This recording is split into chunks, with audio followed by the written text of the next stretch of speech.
Hello and happy Sunshine Week. We are so excited to be hosting this Open Government workshop during Sunshine Week. Open government isn't anything new. We've had the Freedom of Information Act here in the United States for nearly 50 years. And as long as agencies have had websites, they've been releasing information to the public.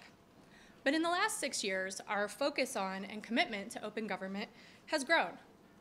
With memos on the first day of President Obama's administration addressing transparency in open government and FOIA, the growth of the Open Government Initiative, led by many of you in this room, and to launch the Open Government Partnership a few years ago. Open government has grown to be at the core of our work. Today, we all come together to continue this work by launching into the creation of the third Open Government National Action Plan. Our national action plans are essentially roadmaps that detail the great work happening across our government and alongside civil society to be more open, transparent, participatory, and collaborative. In this room, we have open government experts from across the federal government and civil society experts from academia, industry, and advocacy groups. These open government champions are here to launch into the planning for our third Open Government National Action Plan that we'll release in October. We hope to include all of you who are watching outside this room as well. So in addition to the great ideas we'll generate in this room, we're asking you to tweet your ideas to us at @OpenGov. We'll be following that Twitter stream throughout the event today.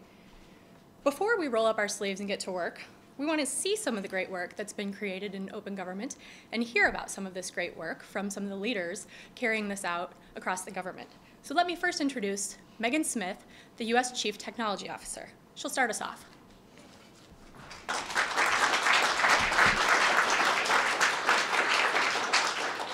Thanks, Corey. Welcome, Sunshine Week. That's awesome. Some of my favorite words are around the room, like public participation and local and federal collaboration and open data, fiscal transparency, FOIA. Yay. I love that this week is placed at this time, March 16th, for our president. Who? James Madison. Right, so James Madison helped draft the Constitution and is our most open government president. And so in honor of him and his vision, we locate Sunshine Week this week. And so we have a long history of trying to be open in these various ways. And so I was just talking to the American Express CEO, and he was saying one of the things they do is this two-part strategy, which is constancy of values, Madison, constancy of reinvention, the internet, and other things and new ways we can do this, right? So I think that sort of holds true in this room. So in the day that they were using the Continental Press and the various folks that way and to get the word out and be transparent. And we can do that in whole new ways, which is really exciting. So I just came from Silicon Valley, where we are blessed with open source as a deep open, a fundamental thing that we're able to leverage in the tech world. And almost all of the tech companies, interestingly, use open source in a way. If you look at any company, their product is probably written maybe 40% by people who work for them and 60% shared by people over the world. There's 16 million programmers in the world. I've had the chance to be all over the world with computer science folks, including Herat, Afghanistan, where they were starting a tech incubator out of the computer science kids, and they were bringing Linux and leveraging open source there. So all over the world, this cohort is interconnected. And so I think there's an opportunity as we start to, Gail's going to talk about the Open Government Partnership, and as we start to collaborate with our colleagues across government and civil society and the commercial world in the same way that our colleagues have led with open source, in the way the internet is bringing, how do we leverage that for all of the ways that we do open government? And what's great is people in this room have been on the forefront of that with your teams. And the president has been on the forefront of that, launching the open government partnerships with, I think, 7 lead countries. Gail, you were part of that founding, and making transparency and participation and collaboration a fundamental part of this administration. Just who's here from, in the Open Government Working Group, who's here, anybody from HUD? Yes, no, yes. Somebody there probably loads. Okay, so just housing data. Thank you for releasing that. I mean, it's extraordinary stuff that third parties are doing, both nonprofit, for-profit, others, as well as ourselves, out of the housing data on behalf of like first-time home buyers, low-income folks, new renters, senior citizens, etc. NARA. Any NARA folks here? Yeah. Okay. So fabulous new crowdsourcing projects. So helping people, I guess, are transcribing millions of pages of digital government content, records, et cetera, making stuff searchable, adding metadata, adding base data. So awesome. GSA. Who's here from GSA? Yeah. Yes, data.gov. So we love you. GSA has really been the home base of the things we want to centralize and leverage from across government, as they always have. And so they're moving into the digital realm there and have been doing so. But I'd call out sort of the sort of digital government open data work with UK, Canada, Mexico, just all that great leadership work. So across the board, pretty much we could call out everyone in this room, and there's something that your agency, your group, or your civil society group is doing that benefits open government. So let's see, the National Action Plan, Corey said, the first one, I guess, had 26 ambitious goals. Now we're on the second one, and I think there's a report coming out shortly that's going to have the update on the 26 that are live right now that everybody's working on. And this today, I love when the room is set up this way, which is in really brainstorming tables. So I think we're doing the first part of the meeting informing the discussion with great work that's already going on, and leadership and architecture and strategy, and then we're going to dive into tables and really drive how do we want to do the National Action Plan 3.0 and how we want to move there. Next up, Gail Smith and Tom Malinowski are coming up from state and the leadership of all of this from the White House. Gail's been here from the beginning. Tom's been working on this stuff for forever. So these guys are really, really incredibly knowledgeable teammates, who've been through the thick and thin of the beginnings of this. I guess the last thing I'd like leave you with is, anybody here know the Clue Train Manifesto? Early internet document? Yes, a couple of people. The folks who wrote that have written a new doc called New Clues. And it's, points, just amazing points. The first one I love, which says the internet is not, plumbing or wires. The internet's just us connected.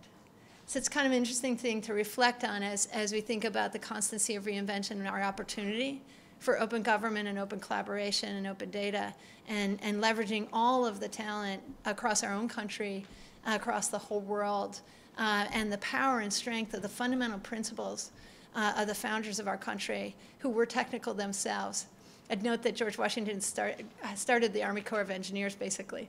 So they were with us, and so we are with them now in this new method. My favorite clue in the clues is number 12, which says about the internet, there hasn't been as profound a human innovation or invention since language. And so I just leave you kind of think about that. And so today we might have sort of these Model T or pre-Model T level stuff, but we're going in a really interesting direction with all of this interconnection of everyone. And the more open we can be, the more talent will scrub in with us. So with that, I'll turn it over to the incredible Gail Smith, and tweet us at @OpenGov. Thank you.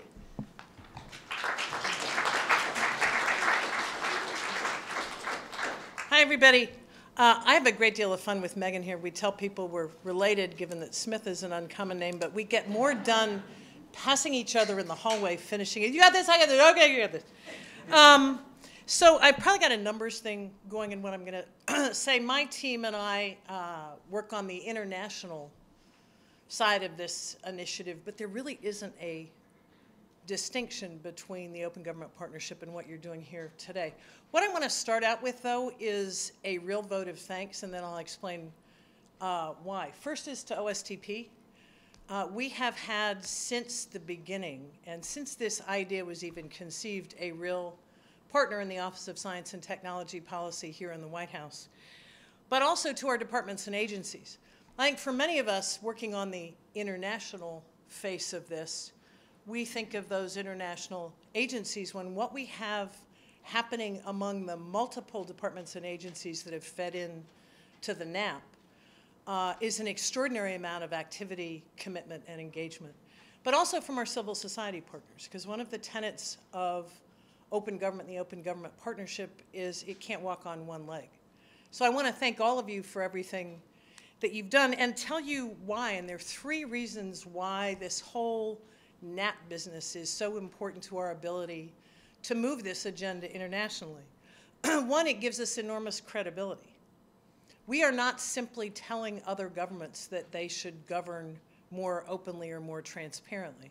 We are asking that all members of OGP come with a national action plan, and we have been able to, I think, get tremendous traction because of the credibility of our national action plans, the reporting on them, and the vigor that has gone into reiterating and making them better and better and better. The second is these NAPs show what the room is for creativity in OGP.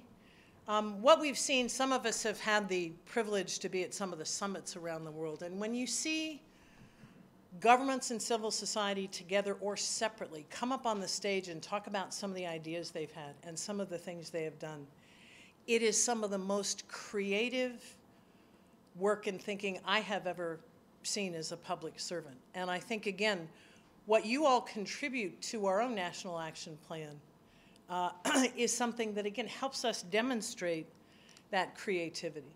The other is collaboration. And I think that what we find, and again, in all these cases, is that where not only governments and civil society work together, but we as a government work with other governments on this, extraordinary things come out of the mix. So I will simply say that the success of OGP has been enormous.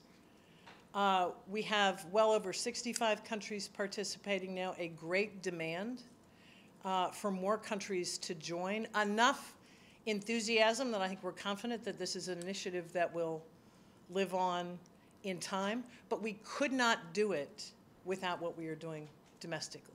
So that's that. And let me, from there, go into 3 other things about why I am like a total OGP groupie.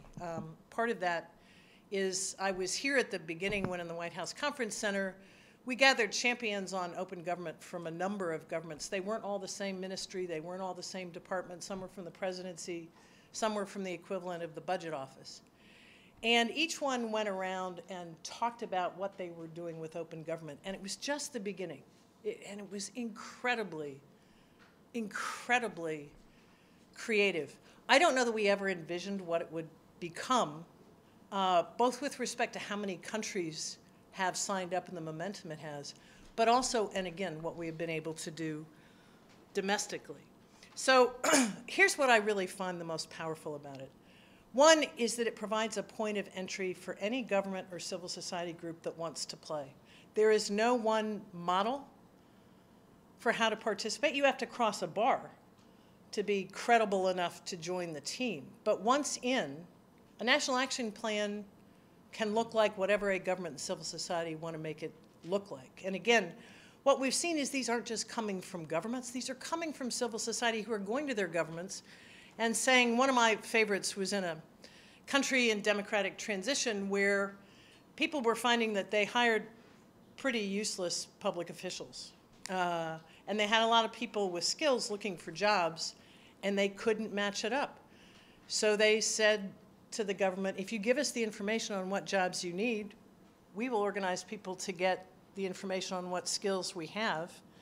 And they did a really powerful public service match.com that so transformed the nature and quality of their civil service that, as the civil society young man who started it said, he had the awkward challenge of then being asked by the Prime Minister to join the government and do more. But it's that kind of thing that is so powerful.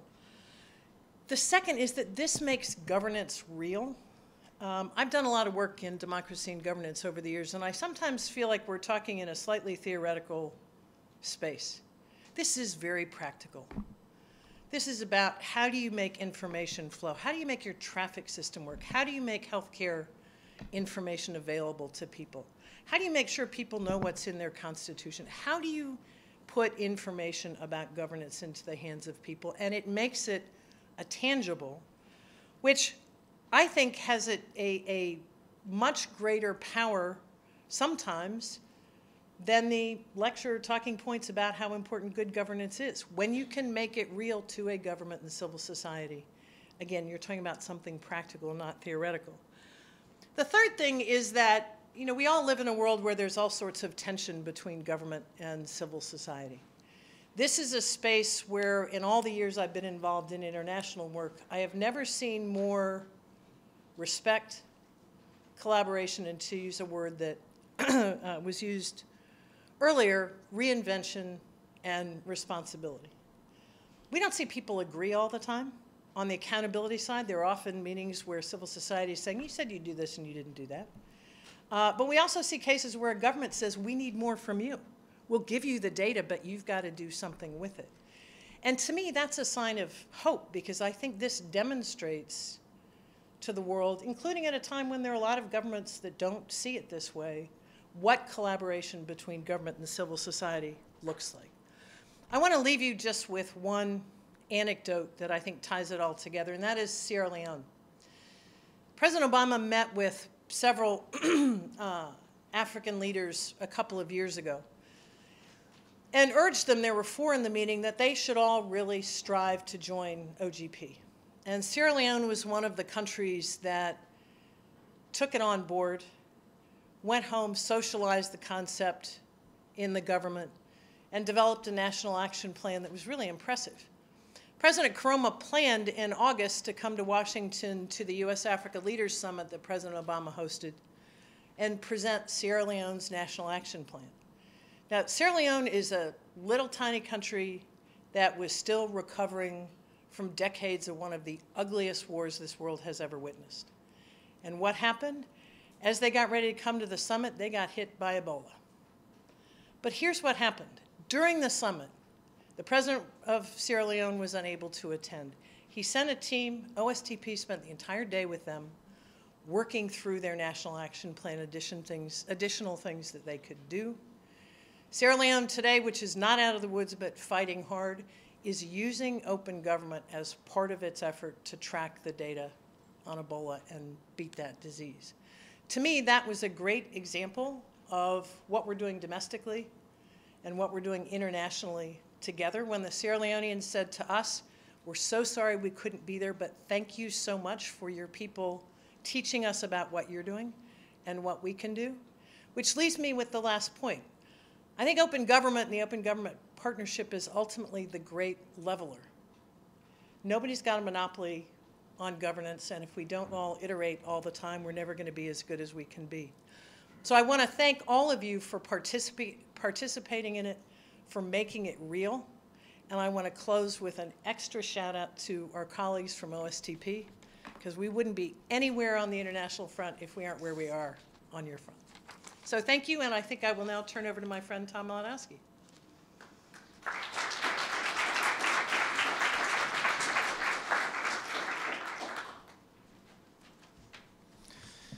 Hi, everyone. Let me just pick up where Gail left off, noting that OGP as a global initiative, which is what we at the State Department are particularly focused on, has grown amazingly from 8 countries when President Obama announced this initiative in 2011 to 65 countries today, all of whom have committed to work with civil society to advance transparency and accountability and citizen engagement and good governance, all of the causes that you are working on here today. And with this kind of amazing growth, the example that we set by our own efforts at home becomes especially important, absolutely critical to maintaining the direction and the substance and success of this effort. And so I also want to join Gail in recognizing the incredible leadership that OSTP and Gail have provided, and Megan have provided in our domestic efforts. Coordinating all of these civil society folks and over 100 federal agencies and offices and departments that are involved in this undertaking is a huge and complicated task. But the better that we can do this, and it's an art, not a science, the more successful we're going to be in helping other governments follow our lead. Now, looking around the world, when we look at the landscape of threats and challenges that bedevil us every day, we see some common threads. In countries where citizens lack trust and confidence in their government, where they don't feel enfranchised in the decisions that affect their lives, there are enormous costs. Some people in desperation can be drawn to violent extremism, to organized crime, radical movements. We see a rise in corruption. We see public services distributed unjustly.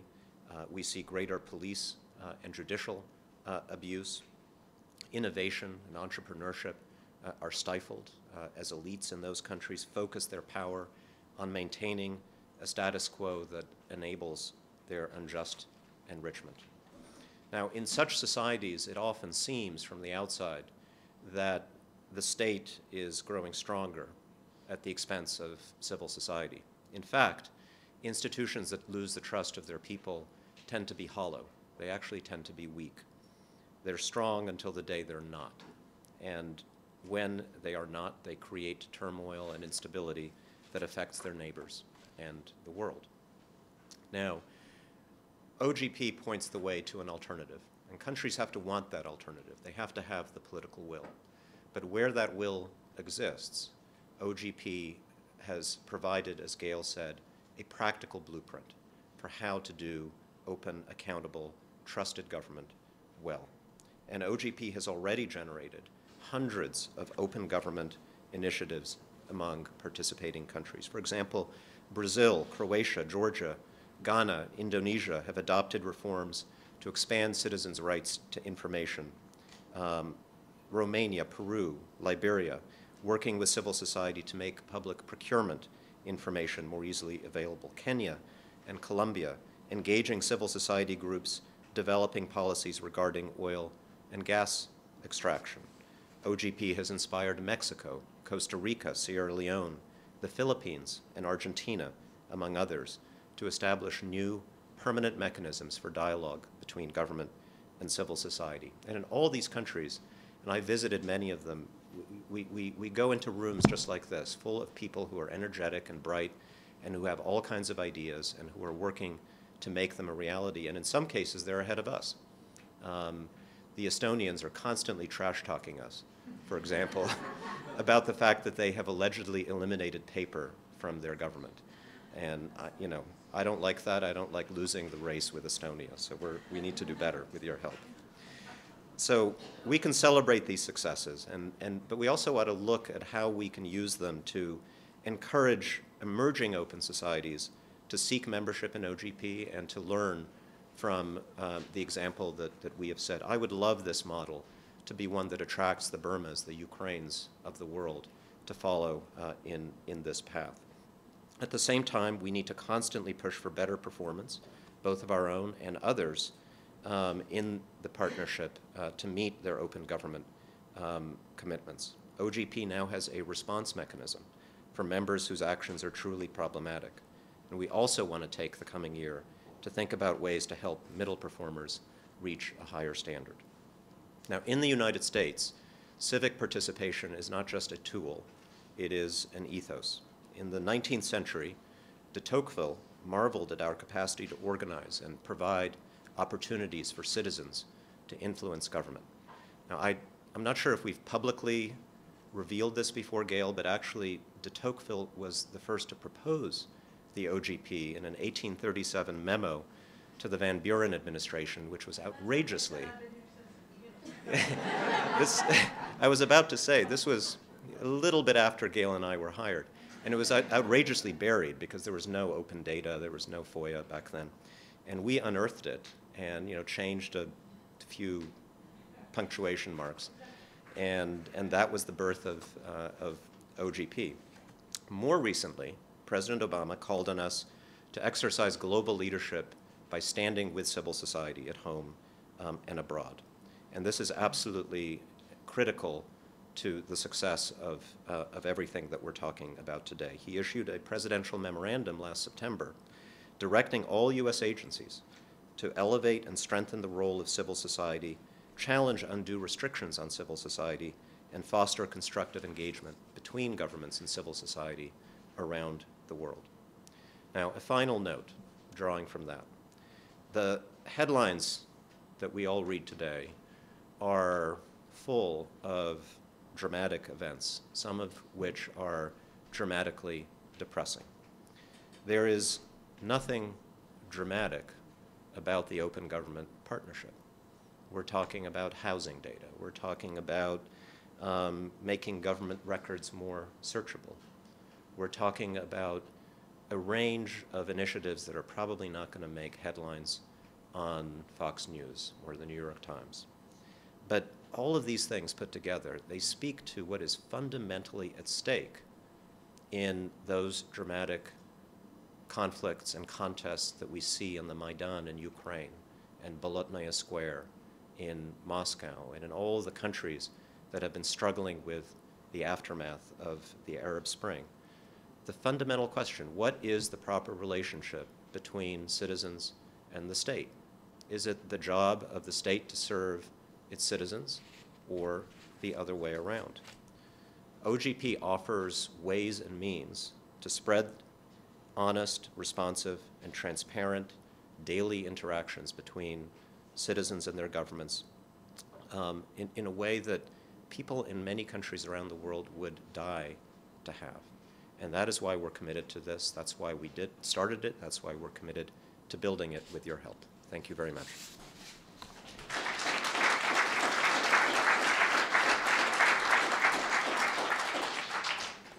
Thank you, Mr. Assistant Secretary, and to Gail and Megan, both for your inspiring comments today and for your leadership on this important work. Next, we'll turn to showing off some success stories from our first 2 national action plans. We invite Melanie Postay to join us to talk about some of the work that's happening in FOIA. Happy Sunshine Week, everyone. It was really inspiring to hear those talks, and I have 2 things I want to highlight that are connected with our FOIA modernization efforts that were under the second National Action Plan. And both of these are internet-based initiatives, so we could use them when we talk to the Estonians. So I'm thinking there might be something helpful here. 2 things I wanted to just briefly talk about today are the sharing of best practices initiative and our training modernization. So first, for the best practices initiatives, what we wanted to do was capitalize on the good work that agencies had done in finding ways to achieve efficiencies, give better customer service, make more proactive disclosures. We have 100 agencies subject to the FOIA, and so lots of different agencies have achieved particular success in any one of those areas under FOIA administration. What we wanted to do was set up a way to have those agencies that had achieved success share their successes with everyone else. So we have set up a series of best practices workshops. They've been about every other month for the past, since almost a year now.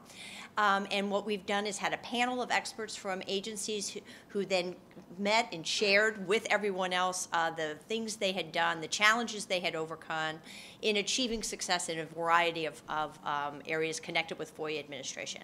We then wanted to preserve all those great best practices and helpful tips, so we created a dedicated webpage on OIP's website where we highlight each of the best practices and summarize the actual tips that we learned from the panels. We had engagement with civil society in 2 of these best practices workshops. We had one that was devoted to discussing FOIA from the requester's perspective. So we got all the agencies to hear what is it like from the requester's side and what are some of the things that are helpful and meaningful to a requester, what can make the process work better from their point of view. So they were part of our suite as well. Our second National Action Plan commitment that we just finished last week, so we're very excited to be able to talk about this. It was developing a suite of training resources. At the very foundation of any successful FOIA program is the need for the people who work in FOIA to understand what the law requires, understand what the policy is calling on people to do.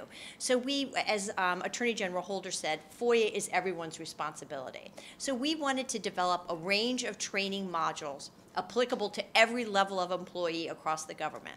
So we started with an infographic, which is what you see here. This is designed to go in every single employee's orientation packet. So you walk into government, first day, you know nothing about the Freedom of Information Act. You have a handy resource that tells you, that alerts you to the reality of this law and how you, as just as an everyday employee, might be called upon to help your FOIA office.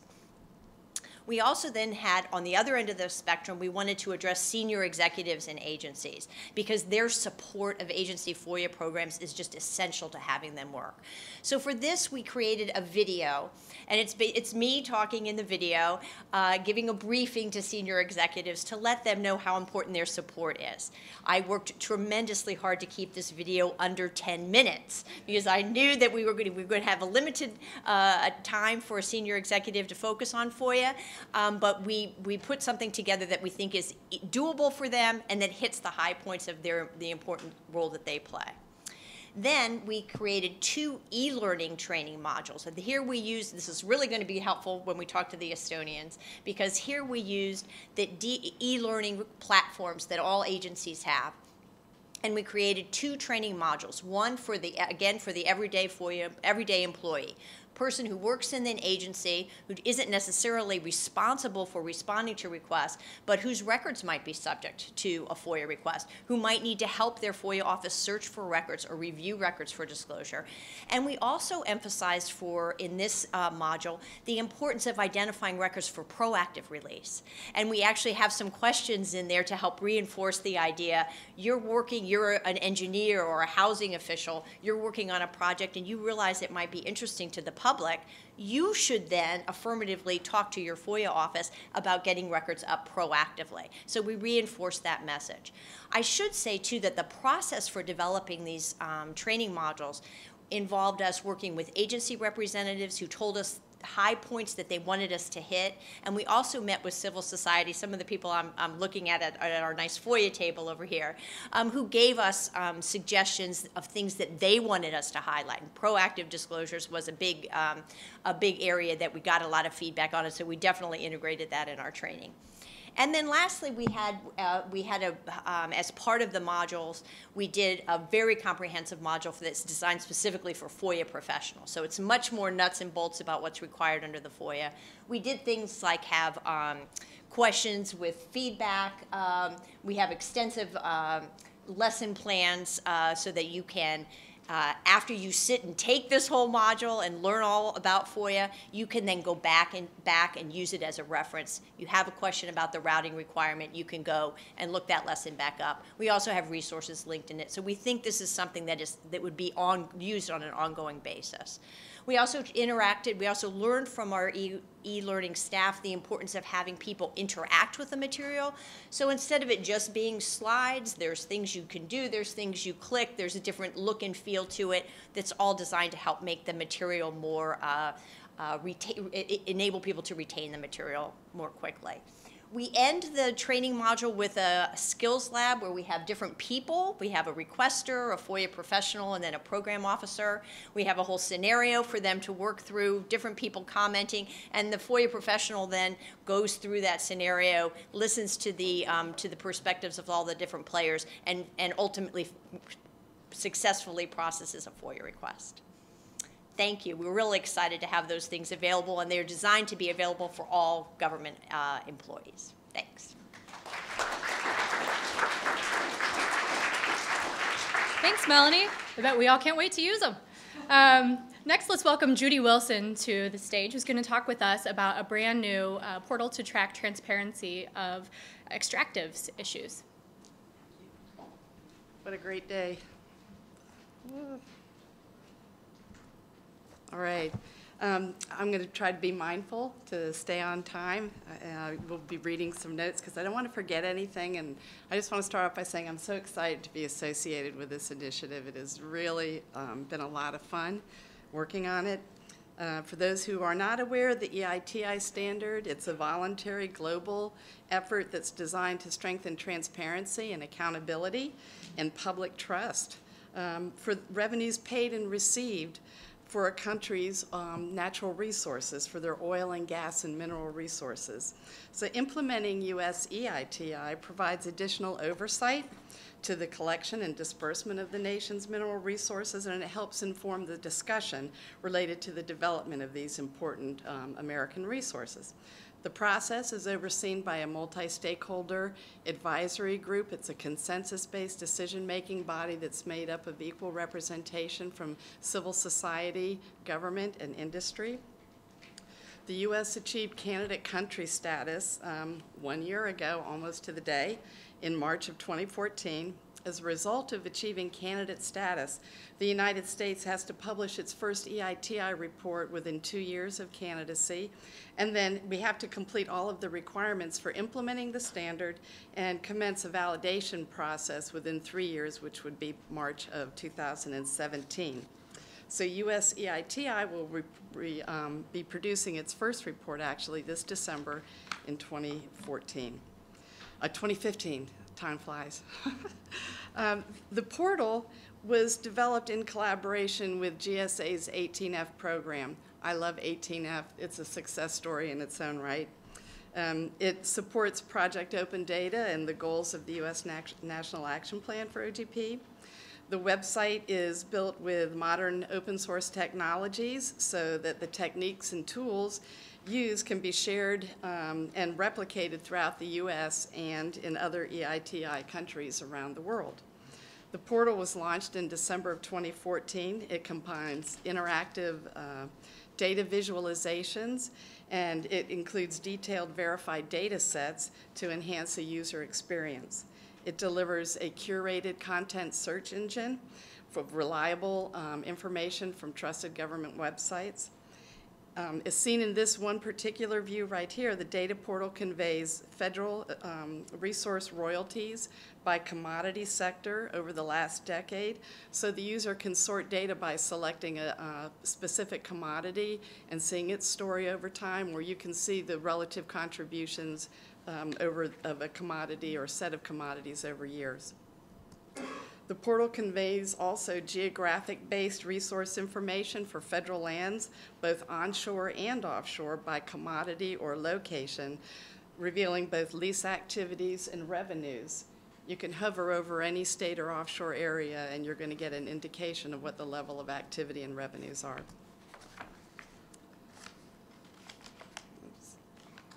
So in addition to conveying interactive visualizations of the what of commodity resources and the where of the commodity resources, we also convey how these revenues are managed in terms of federal revenue disbursements to special use accounts from both onshore and offshore derived revenues.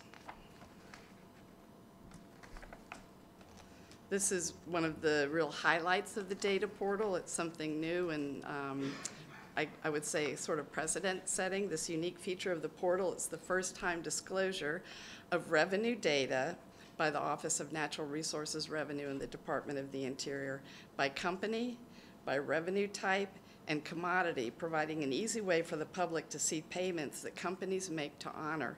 So you can literally search by company or revenue type or commodity and see the relative relationships by company levels. This is the first time ever. The user can filter and sort and download the data for each of the visuals that I've shown you today on the website. The portal is completely Section 508 compliant, and it's also suitable for mobile devices. So what's next? That's what I'm really excited about. Next is the contextual narrative that helps make the 2015 EITI report comprehensible, and it's useful for different users across the public. It will fulfill the EITI requirement that reports include contextual information about the extractive industries at a more granular level. It will include production data, information about legal and fiscal regimes, and it will also include data at the state and county level. And just very briefly, how did we do this? We employed a design thinking process and agile development. We research to identify key personas. We do visioning to journey map for the lead personas that we identify. Then we prototype to develop a storyboard to collect and aggregate all the necessary data, and then we iterate to validate the prototype and with people who fit the persona characteristics. So it's a constant feedback mechanism for improving the site. Our primary persona is someone that we've labeled the community member. They're interested in basic, clear information related to specific local area or a commodity. They have a really good basic education. They may not necessarily be highly technically savvy, and they may feel overwhelmed about the plethora of information that's being provided in the media. And the example, our main persona is an elementary school teacher. Our other personas that we're trying to address is the researcher persona, who has a really big appetite for the data and for the information. They're interested in analyzing the data, to explore the data, develop insights, and to understand the various elements of the information. And that example of that persona would be a graduate student.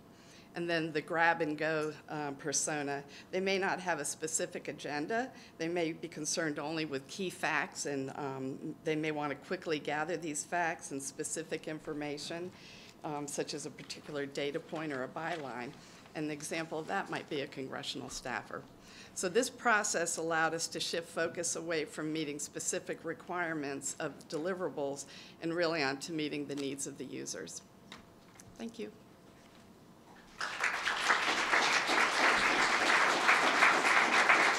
Thanks, Judy.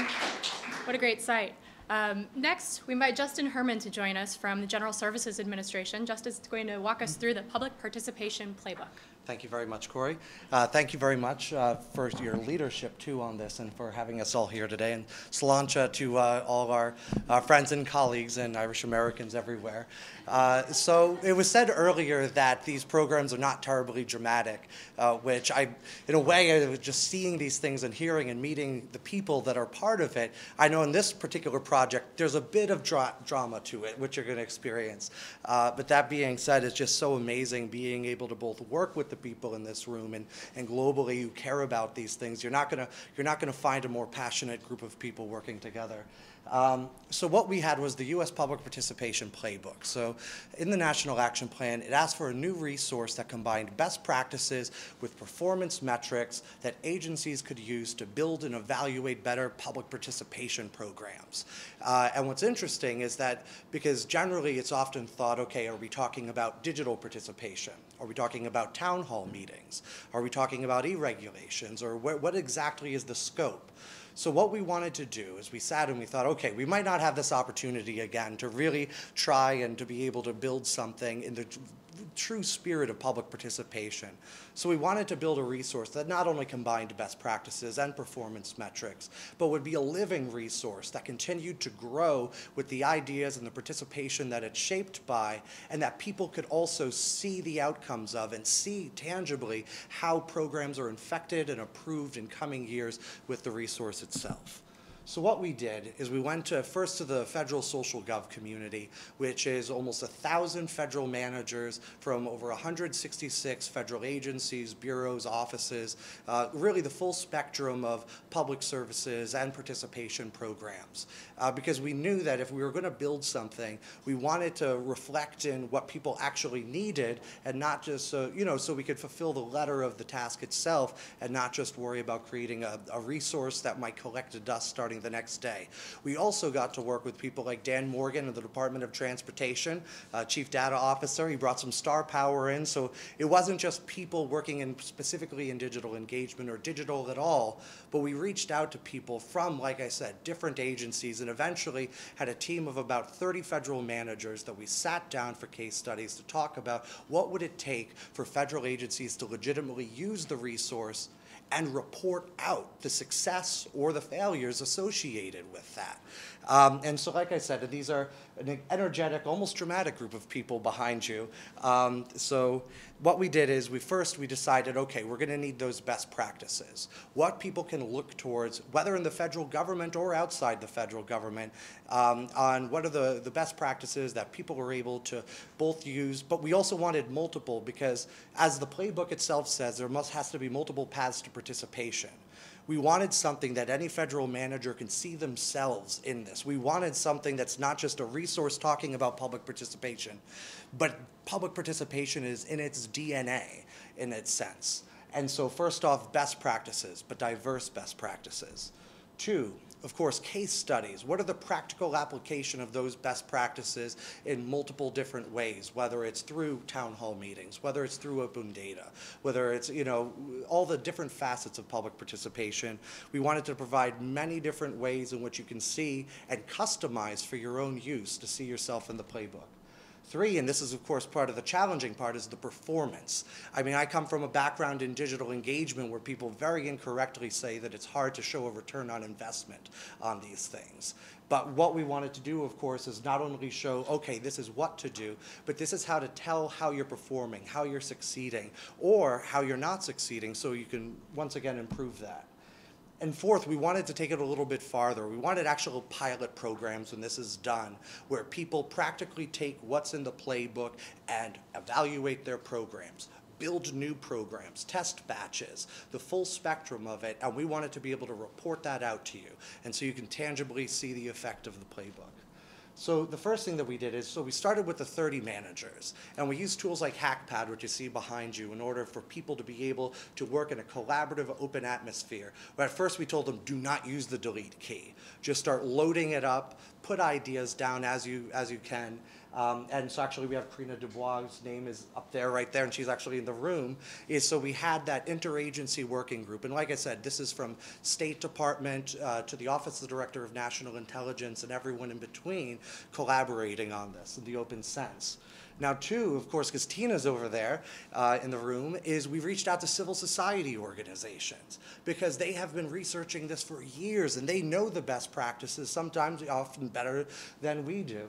And so what we did is, this is actually the Madison platform from the OpenGov Foundation, who hosts it. And we use this to not only help collect feedback from over a dozen civil society experts, but we had 3 rounds of public comment in 1 month. And we also personally reviewed every single comment that came in. Because once again, we wanted to set the standard that when people engage and participate in government, they should be able to see the outcomes reported out of it.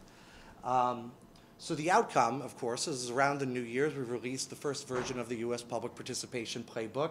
You see a few of the plays right there, like transparently report outcomes, select appropriate design format. Now that's building in for inclusiveness, for accessibility for persons with disabilities, multilingual services when necessary, right down to simple things like clearly defining your objectives. Now, when we were laying it out, and this is at participation.usa.gov, at the bottom, we wanted to put the logos of every agency that put skin in the game and helped build this, and is supporting it, and that's 40 agency logos. When we were laying it out, someone goes, isn't that a little bit much? It's like you're trying to make a statement. You're right. That's exactly what it was. We were trying to make a statement to show that we were not just putting out a resource saying, please do this. We were showing that we were working to espouse it. We believed enough in it to put our names on it, put our agency logos on it, and show that we were actively working and participating in this. So what's next? Since we've released it, it's been a very exciting time. Every week we get contacted by new nations around the world who are either building their own or asking to use the playbook itself. Over a dozen nations now have contacted us over it. And like I said, we're working. There's going to be a Spanish language version coming from one. And so it's very exciting in that sense to see that the approach that we took, and what I'd like to say is that at one point the content of the playbook became secondary to the process that created the playbook. Because we took an uncompromising look and we said this playbook actually has to follow what is practiced and what is professed in the playbook, it has now become a model which now there's a state and local version in the works, there's countries, people using it, also something that we're looking forward to, and we said the piloting part is that there is both evaluations coming out where people are going to kick the tires and publicly report how their programs fare and how they can either improve it or improve the playbook itself, but there's new programs coming out from agencies in which they use the playbook to actively build it. And then once again, we asked them not only to publicly report on that, but we want to feed this back into the playbook itself. And we see this continuing to grow month by month. In fact, we'll have a new version out within a month. Also, not only that, we had to open it up on GitHub because not only did people want to contribute new content to it, they're like, we could do the code better. And I said, fantastic, because I'm a lover, not a coder. And so it worked out quite nice that way. But that's that kind of, like I said, passionate spirit of through the Open Government Partnership and the people in this room that these programs will continue to grow and strive. Thank you very much.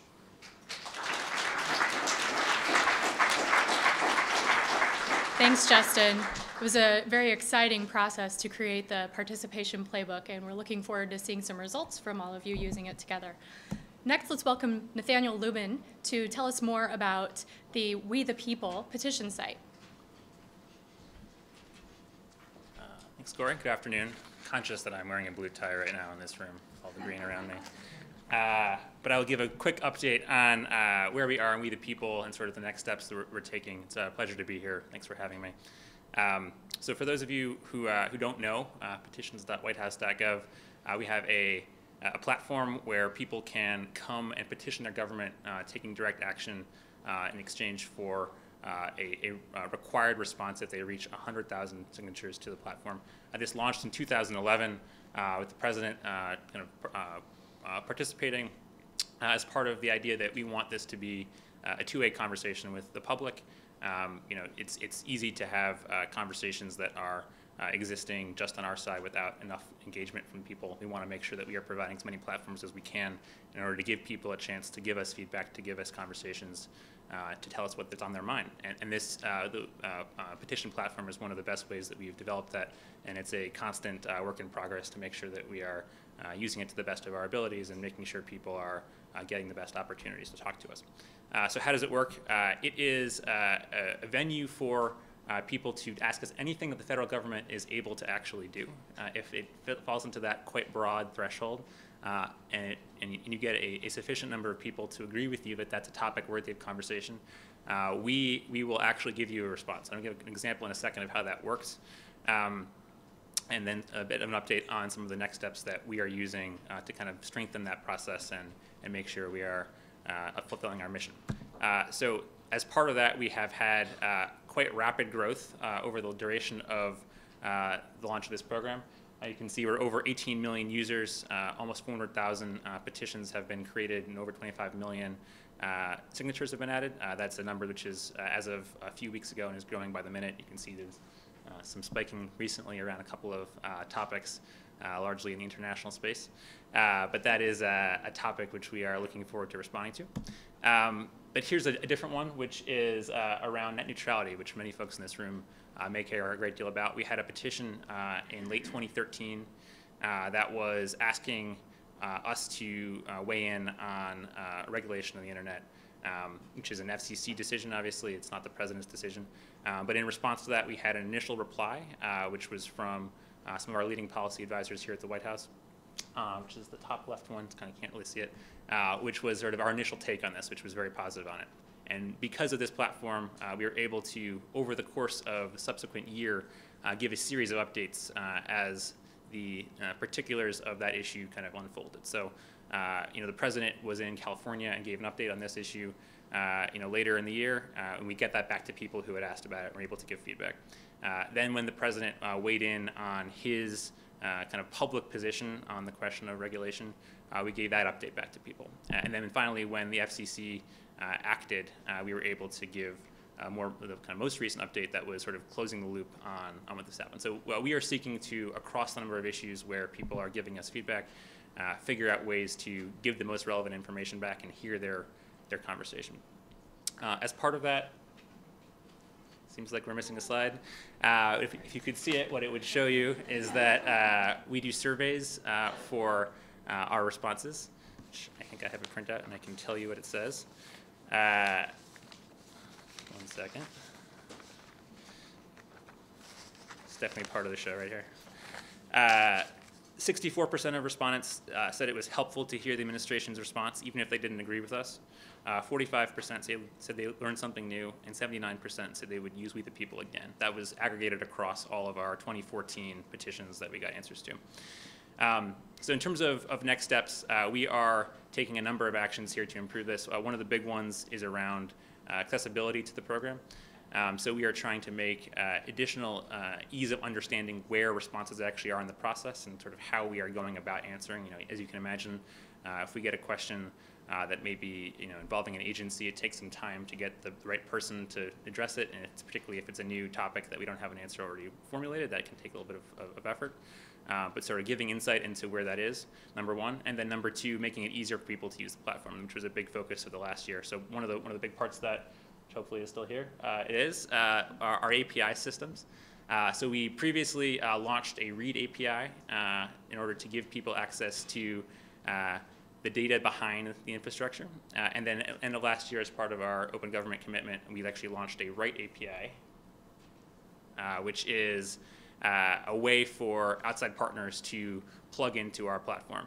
So if you create a petition on one of the many third-party tools and your system has partnered with us to enable a connection to our system, those signatures can count towards an official White House response. And we are looking forward to increasing participation in that in the year ahead. And if anyone would like to join us in that effort, plug in your own systems, please let us know. We have links on the petition site and are looking forward to working together.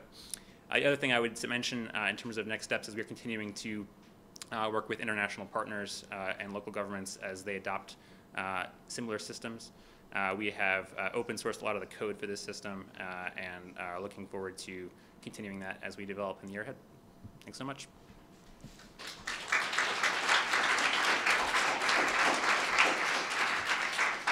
Thanks, Nate.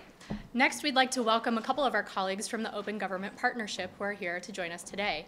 Abhinav Bal and Nathaniel Heller, who both participate with OGP's work. Abhinav is on the staff of the OGP, and Nathaniel is a civil society member of the steering committee. We'll ask them to speak for just a few minutes about what's new with the OGP. Thanks. Thanks, Corey. It's good to be here. So I'm with the OGP support unit here in Washington, D.C. And for those of you who don't know what the support unit does, is essentially we're the secretariat that works with the 65 countries that participate in OGP. So we work with the governments trying to shepherd them through the National Action Plan process, both on developing the National Action Plans, but also implementing, assistance with implementing their commitments. So I'm really here to just take a minute to invite you to participate in this global conversation that's taking place on open government issues. At the support unit, we're increasingly focused on trying to get countries to talk to each other, both government and civil society, to speak to each other on these issues, to really accelerate peer learning and exchange around the OGP. So with 65 countries now as part of this partnership, over 2,000 commitments, which are very specific, concrete, open government measures that countries are implementing, we have developed a good body of knowledge on the kinds of reforms that are being implemented across the 65 countries, but also on the performance of these commitments, and as well as emerging best practices. So really my pitch here is for you to get involved in the conversation. Just because you're working on domestic reform doesn't necessarily mean that you don't have anything productive to contribute.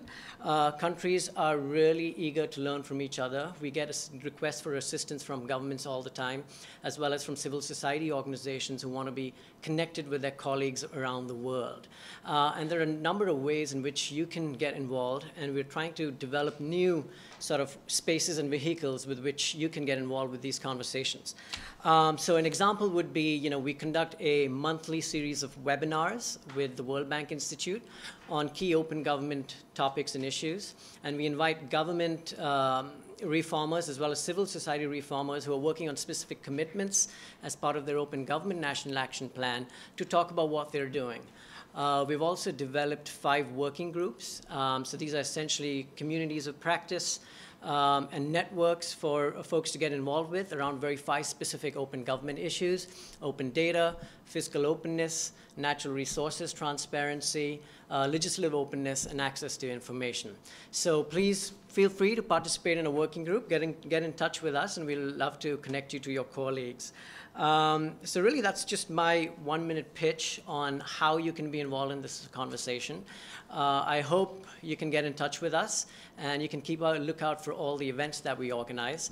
We're going to have a series of regional events coming up in the summer. There's an Africa regional meeting taking place, perhaps in, we're still trying to finalize the details, but in mid-May. And we're also working towards a European point of contact meeting in June. So those are immediate opportunities where you can get involved on what's happening. But beyond that, please get involved with the webinars and the working groups, and we'd love to hear from you. Thanks very much.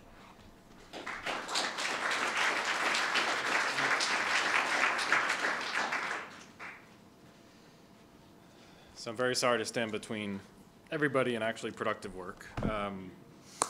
I'm really privileged to be one of the 11 civil society steering committee members of OGP, and it's a great unfunded mandate if there ever were one. So I recommend it for those in the room from the civil society community. What I wanted to do was to share just a few thoughts coming out of last week, where we sat down for 3 straight days, at least amongst a couple of the subcommittees in OGP, which is where most of the work gets done, and also the entire civil society cohort of the 11 of us from around the world came together in Washington and spent some time thinking through and looking ahead to the summit this fall in October, talking about current challenges and opportunities. And just thought I'd share a couple of thoughts that may be useful food for thought as we move ahead with the work today. Also, a huge thanks to Corey, by the way. I don't know if that's been said enough, but this is ridiculously impressive.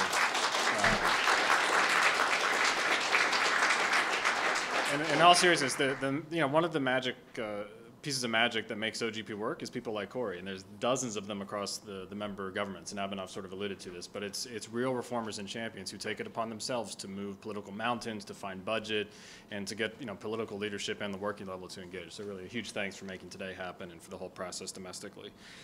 So let me share 4 things. 2 are sort of observations in terms of where OGP is heading, what makes it work, and then sort of calls to action for both the U.S. government cohort here and also the U.S. civil society cohort in terms of how we need to think about being more ambitious and looking to really develop stretch commitments as part of the next action plan.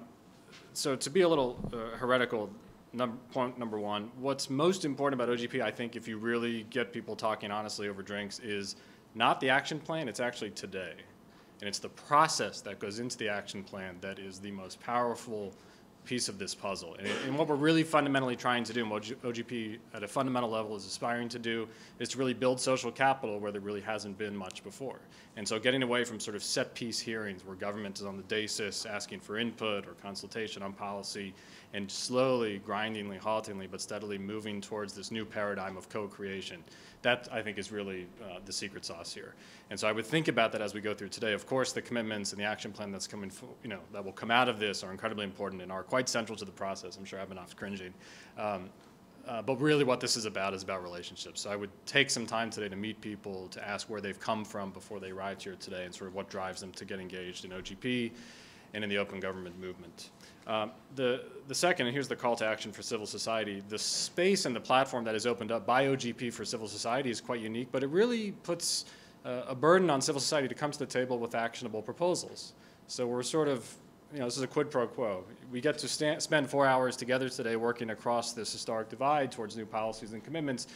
We have to get better than just, you need to fix FOIA, or sort of these bumper sticker approaches to open government. And I'm not saying that's what this community has done domestically, but I put that out there as a reminder to come with actionable, concrete, specific, granular, and frankly practical ideas that are politically feasible, that are budgetarily feasible, that are time-bound in some fashion. So that's my call to action for civil society here. For governments, and I think where we see a lot of challenge coming within OGP is around consistency, is around a whole of government approach to open government. So for those on the interwebs that are tuning in, there's placards around the room that are sort of thematic breakouts. We have open innovation, FOIA, public participation, fiscal transparency, open data, local and federal collaboration. Here are 3 things that are not up on the placards: bulk data collection, encryption standards, and whistleblower protections. And I think if we're serious about embracing open government for the long term, these sorts of issues have to find their way into national action plans. And I say that with absolute due respect and being fully seized of the political complexities and realities of a range of these issues. But over time, we have to start making this effort to bring in the tough open government issues into these action plans. So that's my call to action for the domestic community here in government. Last but not least, this table up front, where I'm very privileged to sit around cities and local government, this to me is the vanguard of this movement, and I think this came out of our meetings last week. There is going to be, I believe, at least I'm certainly pushing for this personally, a huge push to bring cities and subnational governments into OGP somehow, some way, someday. We don't know how. And we're a little scared of what happens when you have 5,000 cities come into the partnership. But I think this is really where the action is. If you look around the world at where the actual innovation comes from, there are some things happening at the federal level, and we heard some amazing stuff here and at the national level. But honestly, if you look at the large numbers, it's often coming from cities, municipalities, states, regions, and provinces. And so I would keep that, again, sort of top of mind as we look towards ways in which we can source these innovations and share them within this community of practice globally. Let's, of course, not ignore the national governments, but we need to continue to look at the subnational level in cities. I mean, something like 70% of the world's population will be living in cities in the next 20 years. I mean, if we're not figuring out how to do this at the city level and bring it in, we're missing a huge opportunity. So with those rambling thoughts, let me stop there. Have a fantastic afternoon of work. Thanks, Corey. Thank you.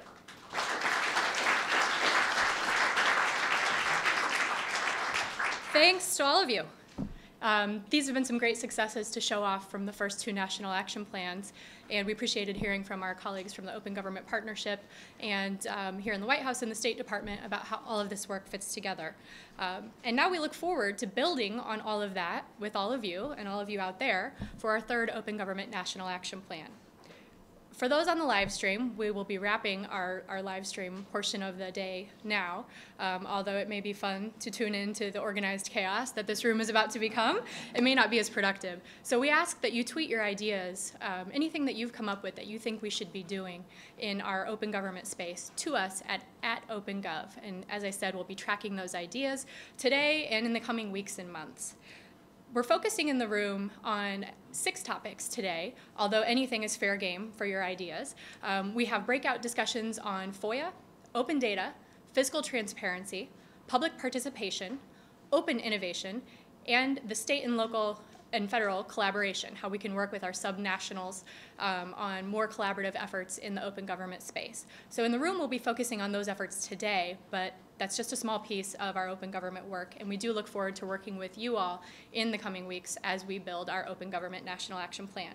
So thanks again for tuning into the live stream, and we hope to see your ideas on Twitter and in the future.